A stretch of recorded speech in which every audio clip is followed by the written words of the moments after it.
दोस्तों, सिद्धेश्वर का नमस्कार। आज मैं पुनः आपके सामने उपस्थित हूँ YouTube चैनल के राइजिंग बिहार पेज पर। सिद्धेश्वर का नमस्कार स्वीकार कीजिए। जैसा कि आप जानते हैं कि हम बीच बीच में आपको राइजिंग बिहार की तरफ से नए पुराने साहित्यकारों से भेंट वार्ता लेकर आपके सामने उपस्थित होता हूँ, कवि परिचर्चा लेकर हमसे। इसमें ही एक लेखिका है आशा शैली। आशा शैली जो साहित्य की विविध विधाओं में सृजन कर रही हैं और आज इस गहमर स्टेशन पर पधारी हुई हैं। यहाँ पर एक लघु फिल्म का निर्माण हो रहा है जिसमें वो बतौर अभिनय के तहत काम करने के लिए भी यहाँ उपस्थित हुई हैं और मैं भी इसी सिलसिले में यहाँ आया हूँ। उनसे मुलाकात हुई है, हम आपसे भेंट करवाते हैं। लेकिन इसके पहले मैं आपसे चाहूँगा कि आप यह बतला दूँ कि आप इस कार्यक्रम को देखते हुए हमारा चैनल को आप सब्सक्राइब अवश्य कीजिएगा, ताकि हम आपके पास इस तरह की बातें हमेशा और भेंट वार्ता आपके सामने प्रस्तुत करता रहूँ। तो इस तरह की शायरी लिखने वाली आशा शैली आज हमारे सामने उपस्थित है। आशा शैली जी, हम आपका हार्दिक स्वागत करते हैं। नमस्कार मित्रों, सभी उपस्थित दर्शकों को, साहित्यकारों को मेरा नमस्कार। जी जी। तो आपको साहित्य के किस विधा के प्रति सबसे पहले रुचि जगी और कैसे जगी? मुझे ऐसा आभास होता है कि सर्वप्रथम हर एक साहित्यकार कविता की ओर ही मुड़ता है और वही मेरा भी प्रारंभ हुआ और मैंने कविता से ही शुरू किया है। बाकी विधाएं तो बाद में अपने आप आती चली जाती हैं। तो मैं आपकी जो अभी एक पुस्तक आई है जो आपने मुझे दिया भी है, मेरे हिस्से का सूरज जी, ये पुस्तक बहुत सुंदर लग रही है। इसमें बहुत एक से बढ़ के एक गजलें हैं और इस मायने से मुझे लगता है कि आप आज जो कविताएं लिखी जा रही है तो समकालीन कविताओं से पाठक भाग रहे हैं, क्योंकि कविताएं बिल्कुल सपाट बयानी पर उतर रही है। ऐसे माहौल में आप गजल लिख रही हैं, ये एक आकर्षण का केंद्र है। ये जो आपका मेरे हिस्से का सूरज जो संग्रह आपकी आई है, इसमें एक से बढ़कर एक आपने गजल लिखा है। आपको गजल के प्रति आकर्षण कैसे, कब से और क्यों, मैं जानना चाहूँगा। गज़ल के प्रति आकर्षण ऐसा है कि हमारे पितृगृह में उर्दू का बहुत वर्चस्व था। उर्दू काफ़ी पढ़ा लिखा जाता था। ये हमारे पिताजी भी पढ़ते थे, माँ भी पढ़ती थी, तो उर्दू जानते थे, हम बचपन से ही जानते थे। बस ये है कि हाँ, कविता में बाद में उतरा है वो। तो इस तरह से स्वाभाविक था कि जब हमने ये देखा कि उस समय शायद मुझे लगा कि पहले मैंने हिंदी की कविताएं लिखी थी, लेकिन मुझे लगा कि बहुत ज़्यादा मुझे उसमें कुछ मिला नहीं। तो उसके बाद मेरा रुझान गज़ल की तरफ हो। आपकी जो गज़लें हमने देखा है, बहुत ही आप उम्दा गज़ल प्रस्तुत कर रही हैं। शुक्रिया। तो क्या गज़ल के बारे में आपने कहीं से शिक्षा भी लिया है कि बस वैसे ही सीखी? हाँ, गज़ल के बारे में शिक्षा सबसे पहले तो मुझे साहिर होशियारपुरी साहिर सियालकोटी थे। वो उर्दू प्रताप के एडिटर रहे हैं। तो शुरू में उन्होंने मुझे पत्रों में ही थोड़ा बहुत दिया मार्गदर्शन, उनका मैंने दर्शन नहीं किया। उसके बाद जो थे प्रोफेसर मेहर गेरा, पंजाब के बहुत मशहूर शायर हुए हैं। अपने जीवन में उन्होंने 2 ही किताबें छपवाई हैं और दोनों पर उनको अवार्ड मिला है और मुझे फ़ख्र है कि मैं उनकी शागिर्द हूँ। हालांकि उन्होंने कभी मुझे अपना शागिर्द नहीं कहा, लेकिन मैंने सीखा, जो सीखा है उन्हीं से सीखा है। वो तो सही बात है, आपने उर्दू शायर से आपने सीखा। लेकिन मुझे लगता है, जैसा मैं महसूस करता हूँ कि आज जो गज़ल है बहुत आगे बढ़ गई है। अब तो सिर्फ आशिकी वाली बात रही नहीं, और आज जो गज़ल है पहले की अपेक्षा अधिक लोकप्रिय इसलिए भी है, जब सर दुष्यंत कुमार ने जब से हिंदी गज़ल लिखना आरंभ किया, तब से गज़ल एक अलग रूप धारण कर ली और अधिक से अधिक हृदय में पहुंची। तो उसके लिए किसी शब्दकोश देखने की जरूरत भी नहीं पड़ती। जबान में तो क्या आपको ऐसा लगता है कि उर्दू गज़ल की अपेक्षा हिंदी गज़ल वाले लोग शायद अधिक लोकप्रिय हो रहे हैं? हाँ, देखिए ऐसा है, ये तो किसी भी ज़माने की बात ले लीजिए। जब हम कठिन शब्दों का प्रयोग करेंगे और वो आम आदमी के सिर के ऊपर से निकल जाएंगी तो कौन रुचि लेगा। ये आम बात है। मिर्ज़ा गालिब भी जब तक अरबी फ़ारसी में लिखते रहे तो उनको कोई किसी ने महत्व नहीं दिया। जब उन्होंने सरल भाषा में लिखना शुरू किया तो उनकी गज़ल कोठों पर गाई गई, जनता में लोकप्रिय हुई, सब जगह उस गज़ल को मान मिला। तो मेरा मानना भी यही है कि आप दुष्यंत कुमार की बात करते हैं, लोग सब बोलते हैं कि दुष्यंत कुमार ने हिंदी में, लेकिन उनकी गज़ल में हज़ारों शब्द उर्दू के हम निकाल देंगे का यही तात्पर्य है कि हम उन साधारण शब्दों का प्रयोग करते हैं जो कि आम आदमी की समझ में आ जाती है। इसीलिए वो गज़ल आपको अच्छी लगती है क्योंकि आपकी समझ में वो बात आती है।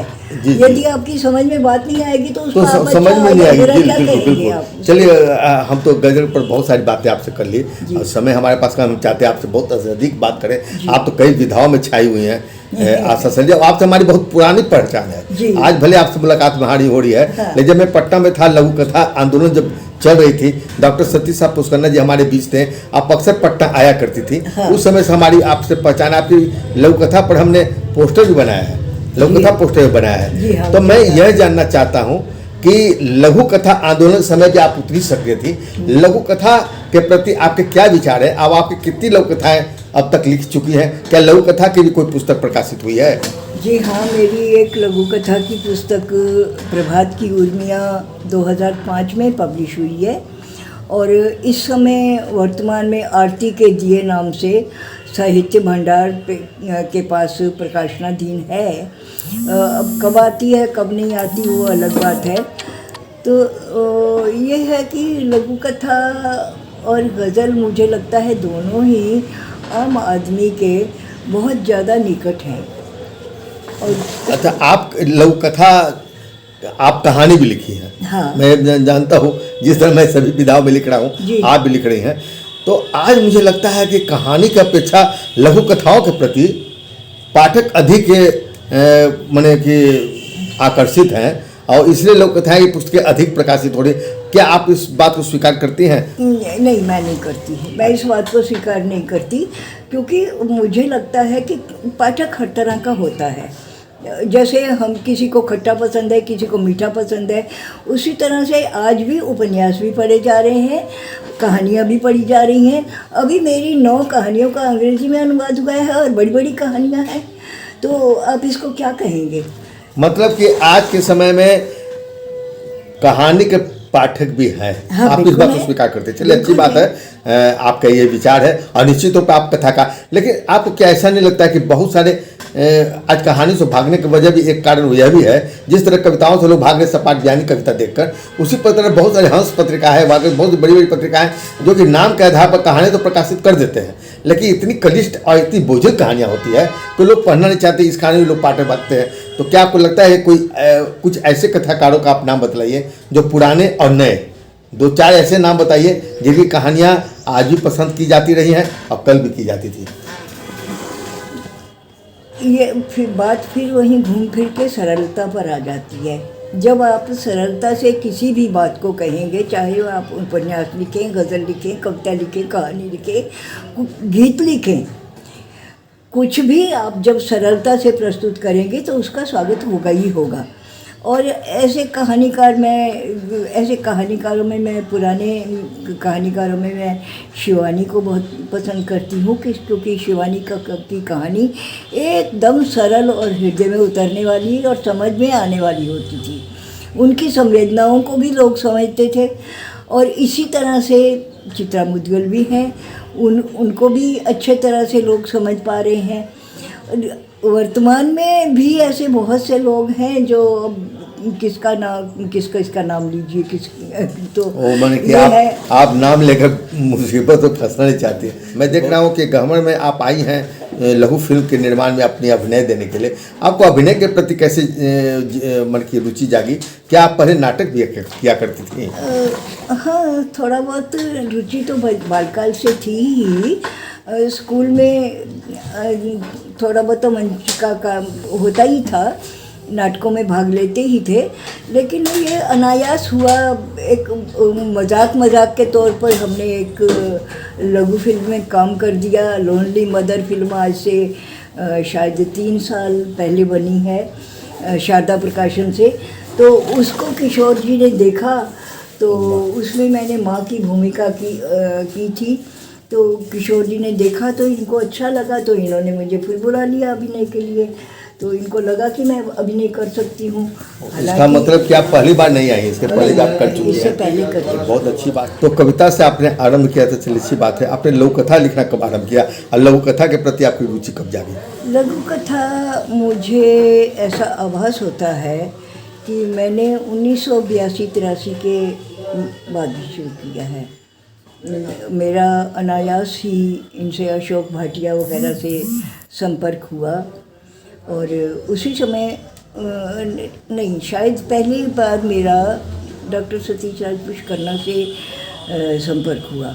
दिल्ली में वो किसी कार्यक्रम में आए हुए थे और मैं भी वहाँ थी, तो वहाँ मेरी उनसे भेंट हुई, और उसके बाद ही मैं इन लोगों के सबके संपर्क में आई, तो लघु कथा मेरी तब से आपको रुचि जगी। हाँ। अच्छा आशा सैली जी, आप तो लघु कथा आंदोलन के समय भी आप जुड़ी रही हैं। आप कुछ 10-12 ऐसे लघु कथाकारों के नाम जरूर बताइए जो लघु कथा के आंदोलन से आज तक सक्रिय रहे हैं। हाँ, सबसे पहले तो मुझे जो है प्रभावित किया था जगदीश कश्यप ने।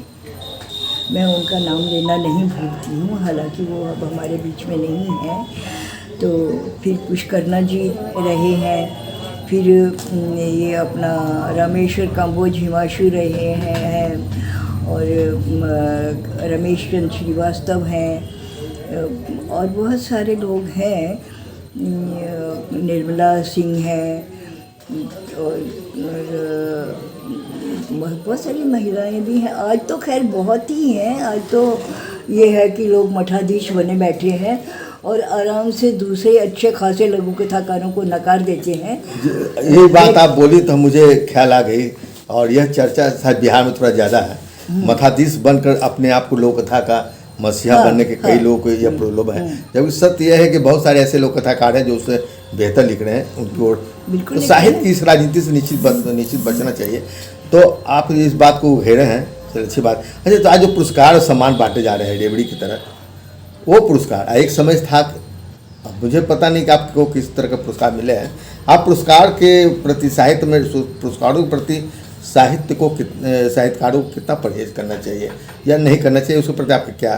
देखिए, साहित्यकार जो भी लिख रहा है, काम कर रहा है, हर व्यक्ति अपने काम के बारे में प्रोत्साहन तो चाहेगा ही। पुरस्कार किसको बुरा लगता है, लेकिन यहाँ भी मठाधीश और खेमेबाजी है ही है, और भाई भतीजावाद भी है। हालांकि अमिता जी से मेरी कई बार बात हुई है, तो उन्होंने कहा नहीं हमारे यहाँ ऐसा नहीं चलता, लेकिन हम उसके प्रत्यक्षदर्शी हैं, हमने देखा है और ये होता है, क्योंकि हमने कई लोगों के अच्छे खासे रचनाकारों के उनके काम को नकारा जाता देखा है हमने। हाँ, ऐसा है आशा सैली जी थी, तो साहित्य अकादमी तक जब राजनीति चलती है तो और छोटे मोटे पुरस्कार के, और जहाँ पर पैसे की बात आ जाए तो वहाँ पर तो और ज़्यादा राजनीति आ जाती है। वरना मुफ्त में जहाँ डेबड़िया की तरह बांटे जा रहे हैं, वहाँ तो लोग 400-500 रुपये देकर सम्मान खरीदते हैं। उस सम्मान का महत्व ही क्या है जो पैसा दे के लिया जाए? मोमेंटो तो हम मार्केट से खरीद के कोई भी रख लेंगे, उसमें क्या दिक्कत हो रही है? क्या बात है, बहुत खूब बहुत खूब। कम से कम आज के साहित्यकारों को यह प्रेरणा लेनी चाहिए। उत्तर प्रदेश हिंदी संस्थान से आपको पुरस्कार? नहीं, हिंदी सरकार से नहीं, वहाँ साहसी महिलाओं के लिए एक विशेष पुरस्कार है, तिरु रोतेरी पुरस्कार, जो अपने दम पर किसी भी क्षेत्र में काम करती हैं, उनके लिए वो तिलू रोतेड़ी पुरस्कार दिया जाता है। उस समय जब हमें मिला था, उस समय उसकी राशि 21,000 थी, अब शायद 31,000 हो गई है या बढ़ गई है कुछ। चलिए बधाई हो। कम से कम ऐसे पुरस्कार से तो साहित्यकारों को जरूर लाभ है। हाँ। जहाँ कुछ राशि प्राप्त हो जाए, जहाँ मुफ्त में कार्ड बटोरने से तो कोई फायदा नहीं है। हाँ। अच्छा आशा सैली जी, समय भी हो रहा है और हम आपसे 1-2 सवाल और पूछकर आपको विदा करना चाहेंगे। जी। आप तो आकाशवाणी, निश्चित तौर पर आकाशवाणी दूरदर्शन तो आप कई प्रोग्राम दी होंगी, क्योंकि और मंचों से भी आप प्रोग्राम देते रहिए। आप पुस्तकें बहुत लिखी हैं, अक्सर लगता है 32-35 पुस्तक तो मैं देख रहा हूँ, मेरी अब तक हो रहा है 35 पुस्तकें हो गई हैं। 35 पुस्तकें। अच्छा आप बताइए, आज 80 वर्ष से आप ऊपर हो रही हैं, तो इतनी सक्रियता आज इस उम्र में भी आप बने हुए हैं, जबकि बहुत सारे साहित्यकारों को देते हैं कि वो 60 उम्र होते जैसे नौकरी से रिटायर्ड हो जाते हैं। बहुत सारे साहित्यकार नौकरी की तरह ही 60 उम्र आते आते रिटायर्ड हो जाते हैं। आपकी सक्रियता का क्या कारण है? कह नहीं सकती, ये ईश्वर प्रदत्त है, मैं नहीं कह सकती इसका।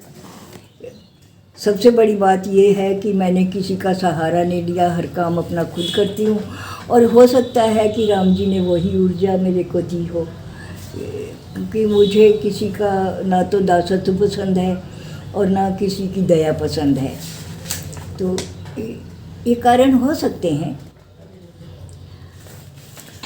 चलिए, अच्छा आशा सर जी, बहुत आपने निष्पक्ष रूप से, निर्भीक रूप से आपने जो अपने विचार व्यक्त किया, निश्चित तौर पर आप एक बहुत ही ऊर्जावान साहित्यकार और एक कलाकार के रूप में आज हमारे बीच आप उपस्थित रहीं। हम आपको बहुत बहुत धन्यवाद देते हैं। चलते चलते सिर्फ एक सवाल और करना चाहेंगे आपसे कि आप आज के साहित्यकारों को, नए साहित्यकारों को आप क्या संदेश देना चाहिएगा? आशा सर जी। नए साहित्यकारों को मैं यही कहना चाहती हूँ, एक तो गुरु परंपरा के प्रति अनादर जो हो रहा है वो गलत है, क्योंकि कोई भी गुरु है वो उसका शिष्य का बुरा कभी नहीं चाहेगा, और यदि हम गुरु से सहारा लेते हैं, उससे मार्गदर्शन लेते हैं, तो निश्चित ही हमारा भला होगा। वो किसी दिशा में हो, आपकी भाषा में सुधार हो, आपके रचना कर्म में सुधार हो, किसी भी दशा में ले लीजिए। आप आखिरकार स्कूल क्यों जाते हैं? पढ़ने के लिए जाते हैं ना, कुछ सीखने के लिए जाते हैं। तो उसी तरह से ये गुरु परंपरा का जब तक निर्वाह नहीं होगा तो नए साहित्यकार जो हैं सफल नहीं हो सकते। अच्छा सैली जी, आपका जन्म स्थान कहाँ है? मेरा जन्म स्थान अविभाजित पंजाब है। पंजाब? हाँ। और अभी आप वहीं रहती भी हैं? नहीं, रावलपिंडी का क्षेत्र, एक छोटा सा गांव था मेरा जन्म स्थान, और वहाँ से विभाजन के समय हमारे माता पिता इधर आ गए थे। जो आज उत्तराखंड कहलाता है उस समय यूपी का हिस्सा था। तो उस समय हमारे माता पिता यहाँ आ गए थे। उस समय हमारा जिला नैनीताल हुआ करता था, अब वो जिला ऊधम सिंह नगर है। अच्छा, अंतिम सवाल करते हुए हमने आपसे 2 सवाल और भी कर दिया, क्षमा चाहेंगे, लेकिन एक सवाल और करके हम विदा लेंगे, क्योंकि आपका जो आपसे हमने जो आमने सामने तरह हमने भेंट वार्ता लिया, कुछ बातें लिया, यह मैं सोशल मीडिया यूट्यूब के माध्यम से ही यह रिलीज होगा राजीव बिहार के चैनल पर, तो जिसका मैं साहित्य संपादक हूँ, ऐसे नीरज कुमार जी संपादक हैं। तो मैं चाहूँगा कि आप ये बताएं कि आज पहले जितनी जो पत्रिकाओं की स्थिति थी उसका अपेक्षा मैं देखता हूँ सोशल मीडिया के माध्यम से साहित्य अधिक पाठकों के करीब पहुँच रहा है, तो सोशल मीडिया के प्रति आप क्या करना चाहिए? बहुत संक्षिप्त में जानना चाहिए। देखिए, सोशल मीडिया ज़्यादा सफल है, उसका एक कारण डाक विभाग भी है, क्योंकि प्रिंटेड जो सामग्री है, डाक विभाग किसी तरह से हम लोगों को रजिस्टर्ड डाक गुम होने लग गई है। अब अगर देखा जाए, मैं खुद एक पत्रिका निकालती हूँ शैलसूत्र नाम से, और इस अंक से मुझे वो अंक डिजिटल करना पड़ गया। अच्छा अच्छा, है ना, क्योंकि हम पैसा खर्च करके निकालते हैं और वो पाठक तक और लेखक तक नहीं पहुंचती, तो हमारे काम करने का लाभ क्या है? निश्चित तौर पर डिजिटल तो बहुत सारी अच्छी पत्रिकाएं भी हो गई है। मुझे लगता दो मात्रा अब अगर था जो हार्ड कॉपी भी आ रही है, लेकिन डिजिटल जितने लोग पढ़ रहे हैं शायद हार्ड कॉपी नहीं पढ़ पा रहे। क्या करें जब पहुंची नहीं पत्रिका ही नहीं पहुंच पाती है, लेखक कॉपी नहीं पहुंच रही है, तो पत्रिका वही तो कह रहे हैं आपने। और आपको जान कर प्रसन्नता हो कि हमारे जो ये राजीव बिहार का जो यह चैनल है, ये भी खुद भी राजीव बिहार नाम से एक ई पत्रिका प्रकाशित हो रही है। और बहुत बहुत धन्यवाद आपको सैली, बहुत बढ़िया गजल के साथ आपने हमारी आज इस भेंट वार्ता को आपने समापन किया। बहुत बहुत धन्यवाद सैली जी, आशा सैली जी। दोस्तों, अभी आप सुप्रसिद्ध साहित्यकार लेखिका आशा सैली से आप भेंट वार्ता सुन रहे थे। पुनः हम आपको अगले चैनल में फिर एक नए साहित्यकार के साथ भेंट वार्ता या परिचर्चा के तहत हम आपसे सामने उपस्थित होंगे। राजीव बिहार का मैं साहित्य संपादक सिद्धेश्वर आपको नमस्कार करता हूँ। अगली बार पुनः मिलने का वादा लेकर आप कृपया हमारे चैनल को सब्सक्राइब अवश्य कीजिएगा। धन्यवाद, नमस्कार।